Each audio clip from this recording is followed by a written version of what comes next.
ones that did a lot of goofy stuff when I was a little kid. So they always were telling stories about me all the time, and you know, Susan was always kind of shy, so they never had embarrassing things to say about her, but they always had little stories for me, so I guess I just continue to be the silly one who gives you things to laugh about.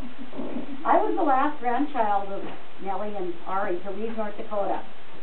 Now, I stayed in North Dakota, drove 60 miles to work every day for 17 years, because I was going to be a North Dakotan.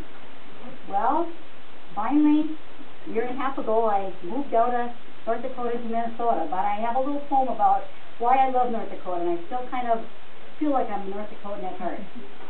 Why I love North Dakota. It's winter in North Dakota, and the gentle breezes blow 50 miles an hour at 52 below. Oh, how I love North Dakota when the snow's up to your butt. You take a breath of winter air, and your nose is frozen shut. Yes, the weather here is wonderful. I guess I'll hang around.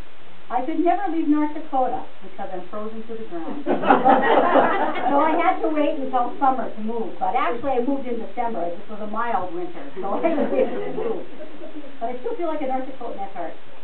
I think one of the things, you know, whether we're Catholic or Protestant, is, you know, our religion and our love of family and God that has kind of been a mainstay. So I thought this was kind of a cute one. It's about an atheist. I don't know if there's any atheists in the family. If there's, we're not trying to hear if there is. So an atheist was walking through the woods. What majestic trees! What powerful rivers! What beautiful animals! He said to himself. As he was walking along the river, he heard a rustling in the bushes beside him. He turned to look. He saw a 7-foot grizzly bear charging toward him. He ran as fast as he could up the path. He looked over his shoulder and saw that the bear was closing in on him. He looked over his shoulder again, and the bear was even closer. He tripped and fell on the ground. He rolled over to pick himself up, but saw that the bear was right on top of him, reaching for him with his left paw, raising his right paw to strike him. At that instant, the atheist cried out, "Oh my God!" Time stopped. The bear froze. The forest was silent. As a bright light shone upon the man, a voice came out of the sky.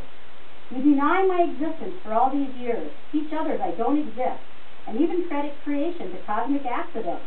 Do you expect me to help you out of this predicament? Am I to count you as a believer?" The atheist looked directly into the light.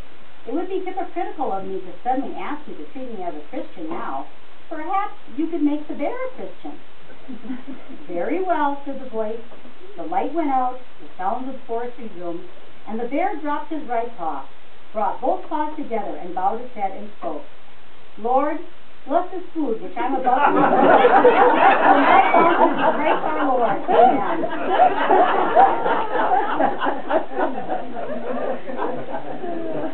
We were talking about, you know, the fact that we've all probably got family members or friends of family that are in the Army, and we talk about Grandma having these sons in the service and how scary that must have been for her to have all those sons, and how thankful she must have been when they, you know, returned safely. So I thought this was interesting. It's not necessarily funny, it's just interesting. A United States Marine was attending some college courses between assignments. He completed missions in Iraq and Afghanistan. One of the courses had a professor who was an avowed atheist and a member of the ACLU. One day the professor shocked the class when he came in. He looked at the ceiling and flatly stated, "God, if you are real, then I want you to knock me off this podium. I'll give you exactly 15 minutes. The lecture room fell silent. You could hear a pin drop. 10 minutes went by and the professor proclaimed, "Here I am, God, I'm still waiting." It got down to the last couple of minutes when the Marine got out of his chair, went up to the professor, cold-cocked him, knocking him off the platform. The professor was out cold. The Marine went back to his seat, sat there silently. The other students were shocked and stunned and sat there looking on in silence. The professor eventually came to, noticeably shaken, looked at the Marine and asked, "What the heck is the matter with you? Why did you do that?" The Marine calmly replied, "God was too busy today protecting America's soldiers who were protecting your right to say stupid stuff and act like an idiot. So he sent me."